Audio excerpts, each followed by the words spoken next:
Assalamualaikum warahmatullahi wabarakatuh. Perkenalkan, nama saya Listi Aulia Siregar, MPM 20140013, Prodi PGSD, kelas 2C semester 2. Di sini saya akan membuat video tentang pembelajaran konsep dasar PKN SD kelas rendah yang berjudul yaitu 1. Pengembangan pendekatan pendidikan PKN di SD. Yang kedua, pengembangan metode pembelajaran PKN di SD.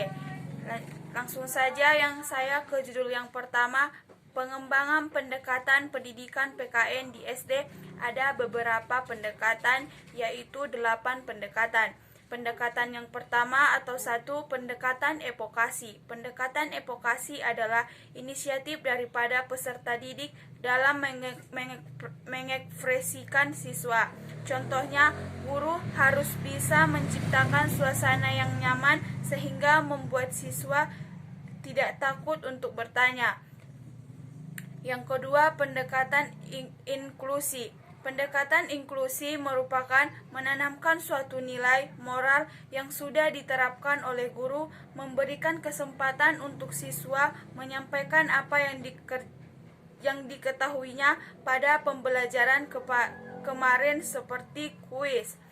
Selanjutnya, pendekatan yang ketiga, pendekatan kesadaran. Pendekatan kesadaran berusaha mengungkapkan dan membina kesadaran diri siswa tentang nilai-nilai tertentu yang sudah dimilikinya atau orang lain. Yang keempat, pendekatan peneralan moral. Berusaha menumbuhkan peneralan moral melalui suatu analisis kasus yang mengandung dilema moral. Siswa dihadapkan kepada kasus selanjutnya. Contoh yaitu kepada siswa diminta untuk membuat suatu pilihan dilematis tentang kesedihannya memberikan donor darah saat operasi di rumah sakit. Yang kelima, pendekatan analisis. Pendekatan analisis nilai merupakan berusaha mengkaji atau menganalisis nilai yang terkandung dalam suatu peristiwa yang disiapkan oleh guru. Yang keenam, pendekatan mengungkapkan nilai. Pendekatan mengungkapkan nilai ini meningkatkan kesadaran diri sendiri dan pemeliharaan nilai dalam diri sendiri akan perlunya memiliki suatu nilai dan memelihara nilai pilihannya. Yang ketujuh, pendekatan komitmen. Pendekatan komitmen adalah pendidikan nilai dan moral mengarahkan dan menekankan pada seperangkat nilai yang akan pola pikir setiap gurunya. Yang terakhir, pendekatan memadukan. Pendekatan memadukan adalah menyatukan diri siswa dengan pengalaman dalam kehidupan lainnya. Lanjut saja, saya akan menjelaskan judul yang kedua, yaitu pengembangan metode pembelajaran PKN di SD. Ada beberapa metode yang direkomendasikan, yaitu A. Metode ceramah. Metode ceramah ini dalam menyajikan bahan agar melalui penjelasan dan penontonan lisan guru kepada siswa. Metode ini lebih tepat digunakan apabila bahan ajar banyak mengandung informasi baru dan memerlukan penjelasan dari guru. Kekuatan metode ini apabila digunakan dan metode lainnya, sehingga murid bukan hanya mendengarkan akan tetapi berbicara dengan kegiatan pembelajarannya. Yang kedua, metode bercerita. Metode bercerita adalah suatu cara untuk menanamkan suatu nilai atau moral kepada siswa dengan mengungkapkan segala karakter kepribadian tokoh-tokoh tertentu melalui cerita hikayat, legenda, atau dongeng-dongeng dan sejarah lokal. Selanjutnya, metode tanggung jawab. Dalam menyajikan bahan ajar melalui berbagai pertanyaan dari guru, terutama dalam proses pembelajaran, guru menggunakan teknik klasifikasi nilai. Oleh karena itu, guru ditentukan menguasai teknik bertanya. Metode ini lebih tepat digunakan dalam pembelajaran yang menekankan ketertiban siswa atau aktivitas siswa. Yang keempat, metode diskusi digunakan untuk tujuan agar dalam proses pembelajaran terjadi komunikasi banyak arah. Komunikasi banyak arah yang terdiri dari guru-murid, murid-guru, dan murid-murid.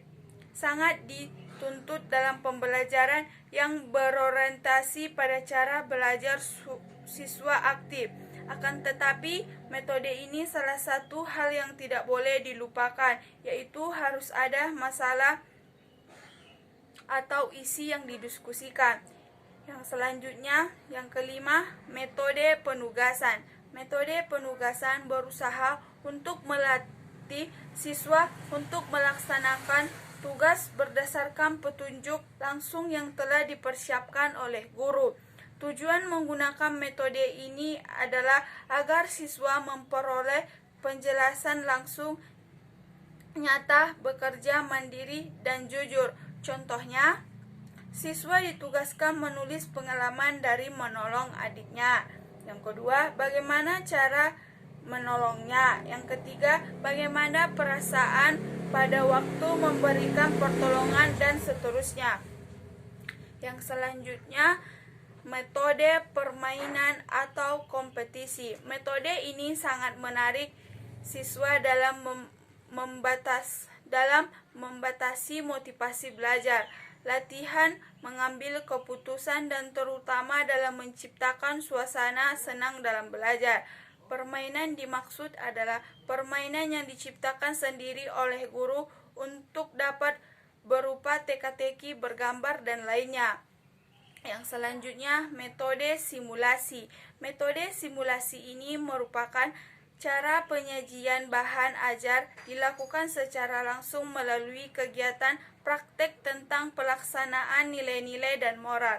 Melalui metode ini, siswa dibantu memahami dan menghayati nilai-nilai yang hidup dalam masyarakat.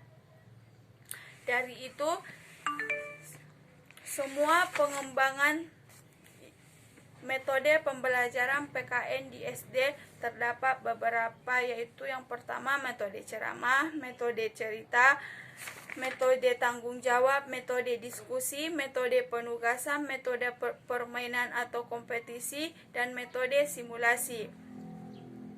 Dari situ saya sudah membuat metodenya. Dan di sini saya akan mengulang kembali bahwa pengembangan pendekatan pendidikan PKN itu terdapat beberapa pendekatan atau 8 pendekatan. Yang pertama, pendekatan evokasi. Saya sudah menjelaskan dari tadi atau membuat pengertian pendekatan evokasi, pendekatan inklusi, pendekatan kesadaran, pendekatan penerapan moral, pendekatan analisis nilai dan mengungkapkan nilai, dan pendekatan komitmen, dan pendekatan memadukan.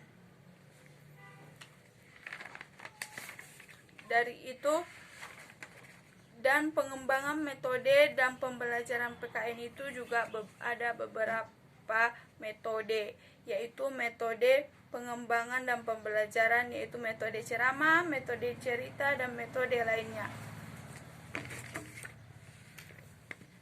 Mungkin cukup sekian yang bisa saya sampaikan dalam membuat video ini. Jika ada kesalahan, saya mohon maaf.